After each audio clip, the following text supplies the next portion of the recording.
Hi friends, அனைவருக்கும் வணக்கம். இந்த பதிவில் நம்ம சனிக்கிழமை கிராமத்தில் எப்படி பெருமாள் சாமிக்கு பூஜை செய்ய போகிறோம் அப்படின்றத தான் பார்க்க போகிறோம். அதுக்கு முன்னாடி ஆடு மாடுகளை பில்லு அறுத்துட்டு வந்துடலாம் அப்படின்ட்டு நான் தோட்டத்துக்கு போயிட்டேன்னா, எங்கள் தோட்டத்தில் உளுந்து தான் விதைச்சி விட்ருந்தோமா, அதனால் எங்கள் தோட்டத்தை கீழே இருக்கிறவங்களோட தோட்டத்துக்கு பில்லு அறுக்க போயிட்டேன்னா, அங்கே வந்து அவித்தி செடியில் ஜார விட்ருந்தாங்க. அப்புறம் வெட்டி வேர் செடியில் போட்டிருந்தாங்களா, பார்க்கவே ரொம்ப சூப்பராக இருந்துச்சு.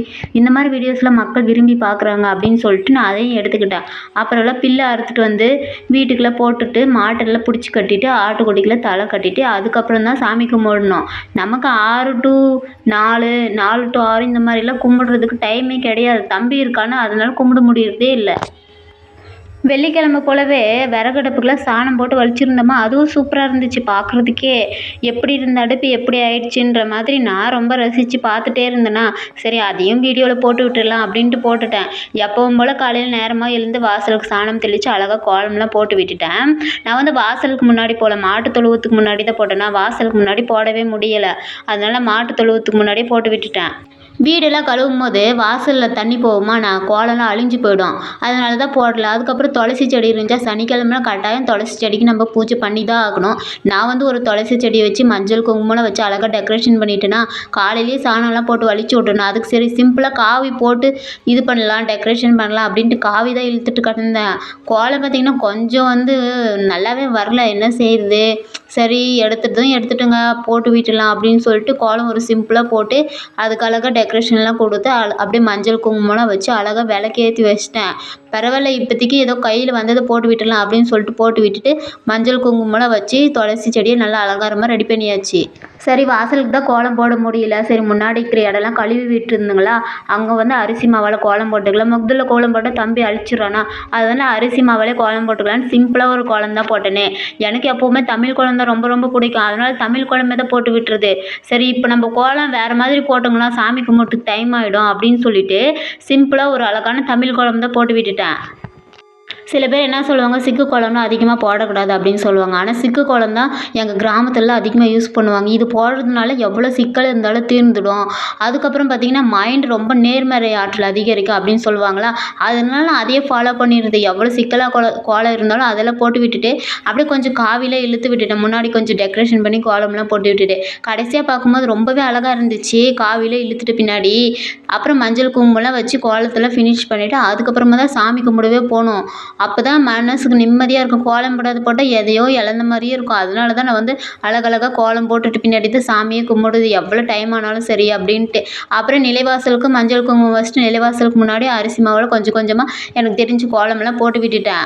அதுக்கப்புறமா சாமி கும்பிட போக வேண்டிய இவங்க தான் பார்த்திங்கன்னா ரங்கநாத பெருமாள். சனிக்கிழமைன்றதுனால என்கிட்ட பெருமாள் சாமிலாம் இல்லை, ரங்கநாத பெருமாளும் ஒன்று தான் அப்படின்னு சொல்லிட்டு ஃபஸ்ட்டு பார்த்திங்கன்னா தண்ணியில் வந்து அபிஷேகம் பண்ணிக்கிட்டேன். அதுக்கப்புறமா தான் தண்ணியில் அபிஷேகம் பண்ணி முடிச்சிட்டதுக்கப்புறம் தான் பாலில் அபிஷேகம் பண்ணணும். தண்ணியில் அபிஷேகம் பண்ணுறதுனால சிலையில் இருக்கிற அசுத்தம்லாம் நீங்கிரும் அப்படின்னு சொல்லுவாங்க. அதுக்கப்புறமா பால் இருந்துச்சா, அதை வச்சு அழகாக அபிஷேகம் பண்ணிட்டேன். மஞ்சள் குங்குமத்தெல்லாம் அபிஷேகம் பண்ணியிருக்கலாம், சாமி ஃபஸ்ட்டு இப்படி கும்பிட்டுலாம் நமக்கு தெரிஞ்ச முறையில். அதுக்கப்புறமா போக போக மஞ்சள் குங்குமத்தால் அபிஷேகம் பண்ணிக்கலாம் அப்படின்ட்டு சொல்லிட்டு பாலில் தான் முதல்ல அபிஷேகம் செஞ்சேன். இந்த சிலை வந்து பார்த்திங்கன்னா எங்கள் மாமி அவங்க எங்கேயோ கோயிலுக்கு போனாங்களே, அங்கே வாங்கிட்டு வந்த சிலை வாங்கி ரொம்ப நாள் ஆயிடுச்சா. இப்போ என்ன சொன்னாங்க, சாமிக்கெலாம் உயிர் வந்துட்டுருக்கோம், அதனால வந்து அபிஷேகம் எதாவது செய்யணும், சாமிக்கு ஏதாவது செஞ்சு படைக்கணும் அப்படின்னு சொல்லியிருந்தாங்களா. சரி நம்ம பாலில் தானே அபிஷேகம் செய்கிறேங்க அப்படின்னு சொல்லிட்டு அபிஷேகம் பாலிலலாம் பண்ணி முடிச்சுட்டு அப்படியே தண்ணியெல்லாம் ஊற்றி சாமியெல்லாம் கழுவி முடிச்சுட்டு அப்புறம் வந்து மஞ்சள் குங்குமத்தால் பொட்டு வச்சுக்கலாம் அப்படின்னு சொல்லிட்டு தான் மஞ்சள் குங்குமத்தால் பொட்டு வச்சிட்டேன். ஃபஸ்ட்டு மஞ்சளை வந்து கெட்டியாக இது பண்ணி வச்சுக்கிட்டு அப்படியே பொட்டு வச்சேன்னா, சாமி அப்படியே ஒன்றும் பண்ண ரொம்ப உயிர்க்கல்ல ரொம்ப அதிகமாக வந்துடுச்சு. கடைசியில் பார்க்கும்போது நீங்களே பார்ப்பீங்க, ஃபஸ்ட்டு இருந்ததுக்கு இப்போ இருந்ததுக்கு எவ்வளோ டிஃப்ரென்ஸ் இருக்குதுன்ட்டு. அது எப்படி இருந்தாலும் ரொம்பவே அழகாகவே ஆகிடும். மஞ்சள் குங்குமம் வைக்கும்போது கூட அவ்வளோ அழகாக தெரியல. கடைசியில் சாமிக்கு நாமம் போடும்போது தான் பார்க்கவே ரொம்ப சூப்பராக இருந்துச்சு. நான் இப்படி தாங்க எங்கிட்ட எது இருக்கோ இல்லையோ அதை பற்றிலாம் கவலைவே பட மாட்டேன். மஞ்சள் குங்குமம் இருக்கோ அழகாக எடுத்து சாமிக்கு வச்சு விட்டுலாம். ரொம்ப பழம் அது இதுன்ட்டு நம்மக்கிட்ட இருக்கிற வசதியை வச்சு இப்போ சாமி கும்பிடலாம். பின்னாடி வசதி வாய்ப்பு வரும்போது சாமிக்கு எல்லாமே செஞ்சுக்கலாம் அப்படின்னு சொல்லிட்டு தான் மஞ்சள் குங்குமத்தால் வச்சு விட்டுருந்த பொட்டுலாம். மேலே சாமிக்கு குழையாக இருக்கிற பாம்புக்கு அப்படியே மஞ்சள் குங்குமத்தால் அலங்காரம் பண்ணி விட்டுக்கிட்டேன். இது என்னன்னு எப்படி சொல்கிறதுன்னா, கைப்பட்ட கண்ணாடின்னு சொல்லுவாங்கள்ல, எந்த ஒரு பொருளுமே சாமி இத்தனை நாள் பார்க்குறதுக்கு ரொம்ப இதாக இருந்துச்சு. கடைசியில் பூஜையெல்லாம் செஞ்சு முடிச்சுட்டு விளக்கேற்றி ஊதுபத்தி கற்பூரம் காமிக்கும்போது பார்க்கவே ரொம்பவே சூப்பராக இருந்துச்சு. என் கண்ணவே என்னாலே நம்ப முடியவே இல்லை. நம்ம எதுவுமே பிடிச்சி செஞ்சிங்கன்னா அது இவ்வளோ அழகாக மாறுன்றது நம்ம வாழ்க்கையில் நம்ம கற்றுக்கக்கூடிய மிகப்பெரிய விஷயம். நல்லா கற்றுக்கிட்டு அதுக்கப்புறமா பூஜை பண்ணுறதை விட எதுவுமே தெரியாத நம்மக்கிட்ட இருக்கிற பொருளை வச்சு பூஜை பண்ணுறது ரொம்ப அழகு தான்.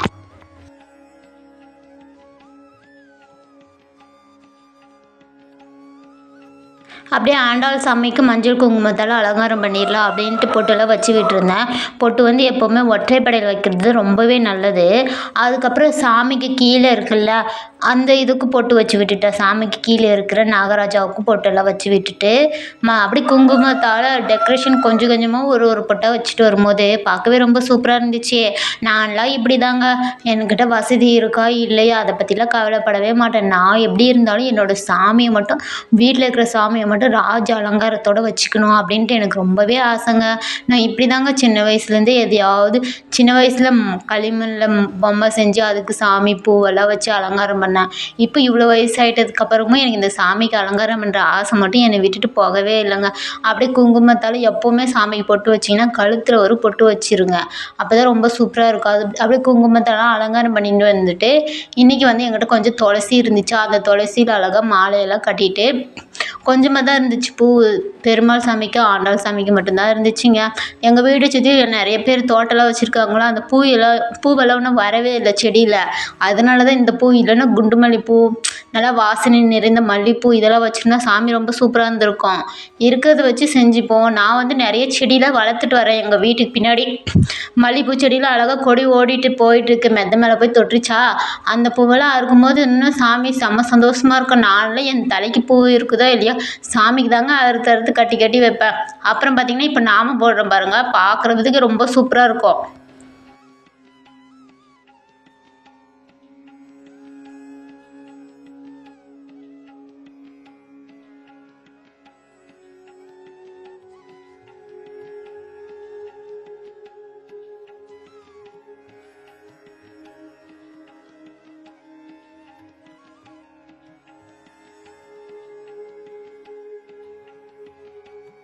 சாமிக்கு வாங்கின குட்டி குட்டி நகைங்களாம் இருந்துச்சா, அதையெல்லாம் எடுத்து இந்த சாமிக்கு போட்டு விட்டுட்டு பார்த்தா சாமியே ஜொலிக்கிறாரு.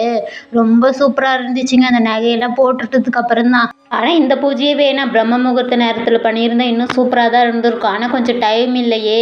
எனக்கு வந்து சாமி கும்பிடணும், சாமிக்கு அலங்காரம் பண்ணிடணும் அப்படின்னு தோணிச்சுன்னா கண்டிப்பாக நான் விடவே மாட்டேன். அன்றைக்கி நாள் முழுசாக சாமிக்கு பண்ணலையேன்னு தோண்டிகிட்டே இருக்கும். அதனால இன்றைக்கி தாங்க மனசுக்கே கொஞ்சம் நிம்மதியாக இருந்துச்சு. அப்படியே மாலையெல்லாம் போட்டு சாமிக்கு அழகாக டெக்கரேஷன்லாம் செஞ்சு முடிச்சிட்டேன். எங்கள் கிராமத்தில் சனிக்கிழமைனால நாமம் போட்டுக்கிட்டு விரதம் இருப்பாங்க. அதாவது சாப்பாடுலாம் செஞ்சு முடிச்சுட்டு குளிச்சுட்டு பஞ்சபாத்திரத்தில் தேங்காயெல்லாம் உடைக்கிறவங்கள்ல அந்த தண்ணியை ஊற்றி அதில் துளசி போட்டு விரதத்தை முடிச்சுப்பாங்க. இதுதான் வழி வழியாக எங்கள் கிராமத்தில் இருக்கிற அனைவரும் செஞ்சுட்டு வருவாங்க.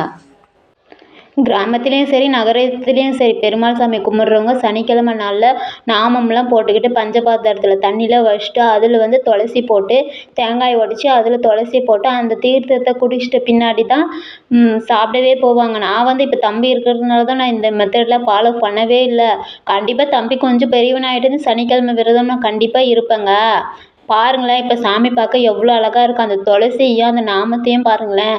பார்க்க ஒரு கண்ணு 2 கண்ணு பத்தவே பத்தாதுங்க. அவ்வளோ அழகாக இருக்கு. அப்புறம் சாமிக்கு அப்படியே விளக்கெல்லாம் ஏற்றி வச்சுட்டு ஊதுபத்தி கற்பூரம்லாம் ஏற்றி வச்சுட்டு சாமியை பார்க்கவே ரொம்ப சூப்பராக இருந்துச்சா. இது போல் மனசுக்கு நிறைவான விஷயம் எதுவுமே கிடைக்காதுங்க. நான் இப்படி தாங்க, எனக்கு எவ்வளோ மன கஷ்டம் இருந்துச்சாலும் இந்த மாதிரி பூஜைகளை செஞ்சு மனசை சந்தோஷமாக வச்சுப்பேங்க.